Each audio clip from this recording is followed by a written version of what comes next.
코로나19 위중증 환자와 사망자 수가 하루 만에 다시 최다를 기록했습니다. 수도권 중환자 병상 가동률은 85%로 어제보다 더 높아졌고 전국적으로는 75%를 처음 넘겼습니다. 정부는 신종 변이 오미크론의 국내 유입을 막기 위해 아프리카 8개국의 입국 제한 조치를 결정했습니다. 오늘 이 시각 전문가와 함께 변이 바이러스와 국내 상황을 조금 더 자세히 알아보겠습니다. 요병욱 순천향대 서울병원 가정의학과 교수 함께합니다. 어서 오시죠. 안녕하세요, 교수님. 오미크론에 대한 공포가 지금 확산하고 있거든요. 남아공에서 확인된 지 며칠 만에 유럽 곳곳으로 퍼졌고 아시아, 홍콩에서도 발견이 됐다고 하더라고요. 이 전파력이 어느 정도로 봐야 되겠습니까? 우선 미지에 대한 공포감은 우리가 모두 다 느끼고 있습니다. 현재까지의 과학적 근거를 볼 때 사실 이 코로나 바이러스 하면은 우리가 생각하는 게 삐쭉 튀어나온 걸 생각하시잖아요. 예. 그게 보통 우리가 뾰족한 단백질, 스파이크 단백질을 부르는데 그 부분이 사람의 침법을 하면 세포로 들어가는 일종의 열쇠와 같은 역할을 합니다. 지금까지 알려진 사람의 세포에 가장 잘 결합하는 델타 변이 같은 경우에 16가지의 그 반짝반짝 삐쭉삐쭉한 스파이크라고 하는 곳에 16가지의 변이가 있는데 이번에 보츠와나에서 시작돼서 남아공의 의료진을 통해서 확인된 것은 그보다 두 배가 많은 32개의 뾰족뾰족 튀어나온 곳에 변이의 단백질을 확인한 것이죠. 그렇다고 하면은 현재까지 나와 있는 예방접종들은 그 뾰족뾰족 튀어나온 것들이 여기 안으로 들어가더라도 무력화가 되거나 들어가지 않도록 막아주는 건데 어떻게 보면 더 많은 열쇠들이 있으니 사람의 세포에 더 들어갈 가능성이 높다라는 하는 이론적 근거를 갖고 온 거죠. 근데 이론적 근거뿐만 아니라 사실 보츠와나에서 발견되고 나서 지금까지 한 2달 정도의 시간을 갖고선 남아공의 의료진들이 확인했는데 예를 들어 특정한 환자 수까지 가는 데 있어서 델타 변이가 굉장히 빨라서 이러한 커브를 갖고 올라갔다고 하면은 실제로 현재까지 보면은 이 오미크론에 변명된 것은 훨씬 더 급하게 즉 100명까지 올라가는데 뭐 3주가 걸렸다면 100명까지 올라가는데 일주일 만에 올라갔다고 하는 근거를 가지고 이런 분자 생물학적 구조적 변이와 이러한 환자 숫자의 근거를 갖고 전파력이 더 빠르다라고 우리가 생각하고 있으니 앞으로 이러한 부분에 대해서 대처할 시간을 벌어야 된다라고 이해하시면 좋을 것 같습니다. 네, 어찌됐든 빠른 속도로 확산하다 보니 그 공포감도 더 강할 것 같은데 이 오미크론이라는 특성 자체가 기존의 코로나19 신종 바이러스와 조금 비교를 한다면 코로나 바이러스는 미각이나 후각을 상실한다는 증상이 나타나는 반면 오미크론은 조금 그런 부분들이 덜 나타난다고 하거든요. 특성이 뭐가 있을까요? 어떻게 보면은 이번에 알파, 베타, 감마, 델타 변이들을 보면은 우리가 확인하고 나서 대처하는 데까지 시간이 오래 걸렸는데 이번에 남아공의 의료진 덕분에 좀 더 빠르게 알게 됐죠. 빠르게 알게 됐다는 것은 무엇이냐? 실제로 우리가 더 잘 모른다는 거죠. 왜냐하면 정보가 많지 않으니까요. 현재까지 알려진 바에 의하면은 특히 청소년의 감염인 경우에는 거의 가벼운 우리가 계절성 독감의 수준으로 지나간 정도였고 중증화 환자에 대한 부분은 아직 데이터가 많지는 않지만 적었다. 그리고 델타 변이 기준으로 봤을 때 또 남아공 변이라고 불렸던 기존의 베타 변이 기준으로 봤을 때 미각 손실이나 후각 손실에 대한 부분이 젊고 건강한 3, 4, 50대에 많았는데 현재까지 제한된 정보에 따르면 오미크론으로 확인된 분들에서는 미각 후각 손실과 중증화율이 높지 않았다라고 하는 것이 현재까지 남아공 의료진의 의견입니다.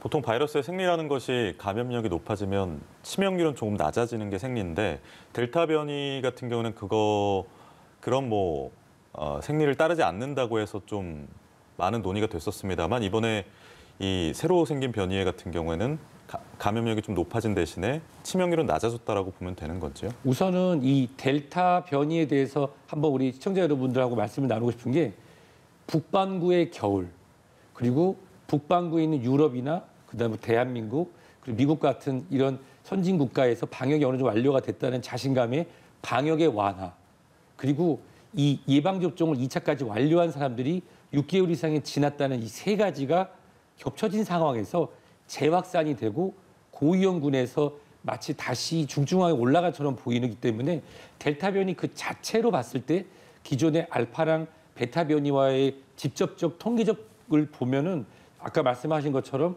감염력, 전파력은 더 높으나 치명률은 현재까지 낮은 것이 사실입니다. 근데 오미크론 같은 경우는 현재 제한된 것을 봤을 때 일반적으로 지금 우리가 부르고 있는 코로나19라고 하는 게 사스, 코로나, 2라고 부르거든요. 그럼 사스 코로나 1이라고 불렀던 게 2003년에 홍콩과 중국 지방에서 있다가 사라진 거는 치명률이 높았기 때문에 바로 감염이 되면 증상이 나타나고 격리가 되고 치료가 되거나 아니면 거기서 중증화율이 높아서 사망하기 때문에 퍼지지 않았던 반면에 코로나19는 현재까지는 중증화율은 낮아지고 전파가 됐을 때 본인이 증상이 없어서 분류가 안 돼서 전파가 빨라지는 대신에 중증화율이 낮아지고 있는 저희가 바라는 거는 오미크론의 주가 혹시 내년 상반기에 델타와 경쟁해서 사람에게 더 감염되는 것이 높아진다고 하면은 치명률은 내년 북반구 기준 봄과 여름에 가면서는 치명률이 낮아질 가능성이 높을 것 같습니다. 어찌됐든 이 치명률에 대한 우려도 높은 상황에서 백신 제약사들은 이미 이 신종 바이러스에 대한 백신 개발을 하고 있는 상황입니다. 그런데 오미크론이 기존의 백신에 비해서 조금 개발을 하는데 오랜 시간이 걸린다 이런 얘기도 있거든요. 사실 이 부분은 이제 크게 두 가지가 있는데요. 이 메신저 RNA 방식인 경우에는 그 설계도를 집어넣어서 첫 번째 설계도를 집어넣는 걸 인지하고 두 번째 설계도 넣었을 때 이제 면역 반응이 심해서 고생하신 분들이 계신데 설계도를 넣는 거기 때문에 약 8주에서 10일 정도 되면은 그 변이주에 대해서 단백질 분석을 하고 우리 몸이 반응할 수 있는 설계도를 넣는 거기 때문에 약 3개월 이내로 우리가 반응할 수 있습니다. 다만 안정성에 대한 부분이 이 시장과 국가의 요구가 있기 때문에 기존에 사용됐던 것보다 조금 더 안정성 평가가 늦어질 수 있다는 것이 한국으로 들어오면서 해석할 때 된 것 같고요. 바이러스 벡터 방식인 경우에는 그거보다 대응은 늦어지겠지만 좀 더 안정적으로 공급될 가능성은 높습니다. 예. 오늘부터 이제 우리나라의 경우에는 남아공 등 8개국발 외국인 입국을 제한하고 있는데 지금 유럽에도 퍼졌고 또 홍콩에도 퍼졌다고 하고 미국도 뭐 파우치 박사 말에 따르면 퍼졌을지 알 수 없다라고 한 상황에서 좀 더 지역을 넓혀서 봉쇄를 해야 되는 게 아니냐 이런 목소리가 나오고 있습니다. 지난 8월 달에 연합뉴스에서 귀한 전파를 사용할 수 있는 시간을 주셨을 때 제가 이런 말씀을 드렸습니다. 뭐라고 말씀드렸냐면 겨우 제가 생각했던 훨씬 더 빨랐는데 독감이 유행하는 시기에 대한민국은 델타가 우세주가 되기 때문에 아마 델타 변이라는 표현도 거의 안 쓸 정도로 95% 이상 나올 거라고 말씀을 드렸거든요. 현재 우리가 시간을 벌어야 된다고 말씀을 드린 게 만약에 이론적으로 오미크론의 변이가 델타 변이보다 더 많은 열쇠를 갖고 있어서 사람의 세포와 더 결합이 쉬워진다고 하면은 속도만 다르고 국가별의 차이가 있을 뿐이지 내년 2월, 3월이 되면 전 세계 우세종이 될 가능성이 높습니다. 따라서 비행기를 다 막는다. 예를 들어서 섬나라인 뉴질랜드라든지 또 우리가 내륙의 섬이라고 불리는 몽골 같은 국가에서 완전 봉쇄를 했지만 실제로 시차를 두고 지금 델타 변이주나 또는 베타 변이주가 유행을 하고 있는 걸 봤을 때 무조건 모든 나라에 들어오는 걸 막는 거는 큰 의미는 없고요. 다만 오미크론주가 우세주가 될 가능성에 대비해서 그렇다면 더 많이 확산이 될 테니 병상 확보라든지 또 이것이 빠르게 확산돼서 치료를 받으실 분들이 못 받아서 생길 수 있는 가능성을 대비해서 사회적 거리두기라든지 방역의 단계를 조절함으로써 이런 확산을 늦출 수 있는 결국은 우세종이 되는 것을 막기는 어려울 가능성이 높습니다. 국내 방역이 더 중요하다는 말씀이십니다. 네, 그리고 뭐 방역에 대한 말씀을 해주셨지만 일단 내일 정부가 종합대책을 발표할 예정입니다. 일각에서는 위드 코로나 이전으로 돌려야 된다는 목소리도 나오고 있는 상황인데 현재 의료 현장에서는 어떤 의견이 좀 주를 이루고 있나요? 사실 저는 이제 가정의학과 의사다 보니까 중증 환자분들을 모시는 보다는 환자분들에 대한 교육과 예방접종 쪽으로 말씀을 드리고 있는데 제가 근무하는 특수환경 때문에 중증 환자분들에 대한 정보를 말씀드릴 수가 있습니다. 예를 들어서 우리가 지금 병상이 10개가 있다. 중환자분들 병상이 10개가 있다면 항상 3개에서 4개는 비워놓고 있어야 되거든요. 그리고 뭐 교통사고로 들어오시거나 수술을 악화되거나 또는 기존의 질환으로 치료받는 분들, 항암 치료를 받는 분들을 위한 부분이 필요한데 현재 서울 수도권 같은 경우는 중증화 환자분들을 모시는 곳이 거의 85% 이상. 네. 즉 여유분이 없는 상태이기 때문에 코로나 환자분들은 또 감염 가능성 때문에 또 많은 공간을 필요로 하잖아요. 네. 실질적으로 서울 수도권 같은 경우는 거의 현재 중증 환자분을 모실 의료진도 한계고 공간도 한계인 상태라고 말씀드릴 수 있을 것 같습니다. 그러면 이제 전문가들이 다음으로 하는 얘기가 이제 방역 체계의 사회적 거리두기를 다시 유턴해서 생활 속 거리두기를 약간 포기해야 되는 상황 아니냐라고 얘기하고 있는데 정부에서 지금 나오는 논의에 따르면 방역 패스 확대 무게를 좀 두고 있고 뭐 그런 다시 사회적 거리두기 체계를 다시 조이는 방식으로 가는 것은 검토하고 있지 않은 것 같더라고요. 어떻게 좀 보십니까? 사실 내일 당장 대한민국을 예전에 뭐 서울특별시 잠시 멈춤처럼 닫지 않는 이상 그런 단계적 완화로는 효과를 보려면 이 델타 변이의 우세종 상태에서는 2주나 3주 후에 그런 효과가 나타날 가능성이 큽니다. 그리고 이제 방역 패스라는 것을 말씀하셨는데 이미 어느 부분 사용되고 있거든요. 근데 우리가 인구 분포를 한번 생각해 볼까요? 청소년의 예방접종률을 올려야 된다고 하는 일부 전문가분들하고 일부의 의견이 있지만 실제로 만 12세부터 고3 학생을 제한 17세까지의 인구의 숫자가 만 56세부터 63세의 인구보다 훨씬 적습니다. 그렇다고 하면 현재 경증으로 지나가거나 무증상으로 격리가 필요한 이런 청소년들을 집중적으로 접종하는 것이 옳을지 아니면 지금 예방접종이 2차 완료한 후에 4개월, 5개월, 6개월이 된 65세, 70세, 75세 또는 젊은 층에서 만성관리질환이 필요한 분들에 대한 이런 추가 접종을 확대하는 게 좋을지는 이건 상식적으로 이미 우리가 이해할 수 있는 내용입니다. 따라서 방역 패스에 대해서 강화하는 부분은 정무적인 결정으로 진행될 거고 의학적 측면에서 현재 볼 때 가장 중요한 거는 뭐 지금 현재 부스터샷 추가 접종이 늦었다라고 말씀하시는데 늦은 게 아니라 70대 분들이 우리가 예전에 기억하시겠지만 예방접종이 충분히 전달이 되지 않아서 4주나 3주 만에 접종해야 되는 거를 6주, 8주로 늘려서 맞았잖아요. 네. 그래서 60대, 70대 건강하셨던 분들이 8월 말 9월 초에 2차 예방접종 완료된 분이 대부분이거든요.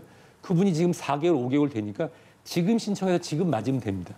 그거를 더 많이 땡기려고 하면 문제가 되는데 예방접종을 하고도 최소 2주에서 4주 뒤에 효과가 나타나니까 결국은 사회적 거리두기 단계적 완화를 완전히 돌리는 거는 여론은 빗장을 닫는 건 쉽지 않기 때문에 정부에서도 어려울 것 같고 의료 전문가들 입장에서는 당장 닫아야 된다고 말을 하지만 그거는 현실하고 좀 동떨어져 있습니다.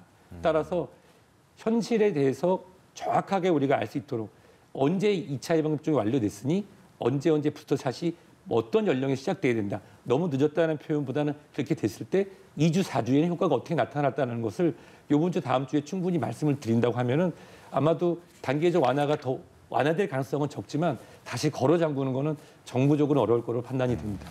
그러면 일단 추가 접종에 대한 말씀을 해주셨는데 정부가 고령층에 대해서는 추가 접종률 100% 달성을 목표로 제시한 만큼 이렇게 된다 보면 일반인에게도 추가 접종이 조금 필수적으로 다가올 수 있을 것 같거든요. 그 시기나 또 그 필요성이 어느 정도인지 말씀을 해주실 수 있나요? 미국은 각 주마다 법률이 다 다릅니다. 네. 미국의 일부 주에서는 예방접종 의무화 금지 법안이 통과된 주도 있습니다. 네. 반대인 주도 있고요. 그러면 현재 우리 중증화도와 그리고 실질적으로 치명률, 사망률에 관련된 부분은 우리가 2009년, 2010년에 H1N1 신종플루 때 이미 경험을 했습니다. 그때 우리가 20대, 30대 분들한테 독감 예방 접종하라고 강요하지는 않았습니다. 왜냐하면 타미플루라는 약이 있었기 때문이죠. 네. 그렇다고 하면 지금 현재 우리가 먹는 치료제가 오미크론에도 효과가 있을 거로 저는 판단이 되는데 들어오려면 최소 2월이나 1월 말이거든요. 네. 그렇다고 하면 현재 중증화를 낮추기 위해서는 50세 이상과 그 이의 고위험군에 대한 추가 예방 접종자에 대해서 충분한 투명한 정보와 안정성에 대한 부분을 말씀을 드리고 그다음 만 18세부터 49세인 경우에는 본인이 직장이라든지 참여해 있는 어떤 그러한 군에서 강요하는 것이 아니라 직업군에 따라서 사람들을 많이 만나서 본인이 격리가 됐을 때 사회적으로 볼 수 있는 사회적 질환으로서의 코로나의 그러한 위에 대한 설명을 하고 혹시라도 가족 중에 중증화로 갈 수 있는 만성질환자가 있는 경우라고 하면 본인과 가족을 지킬 수 있는 그러한 이해가 될 수 있는 설득을 통해서 18세부터 49세 예방접종을 낼 수 있는 두 가지 전략으로 진행이 돼야 될 것 생각됩니다. 알겠습니다. 오늘 말씀 여기까지 듣겠습니다. 유병욱 순천향대 서울병원 가정의학과 교수였습니다. 고맙습니다.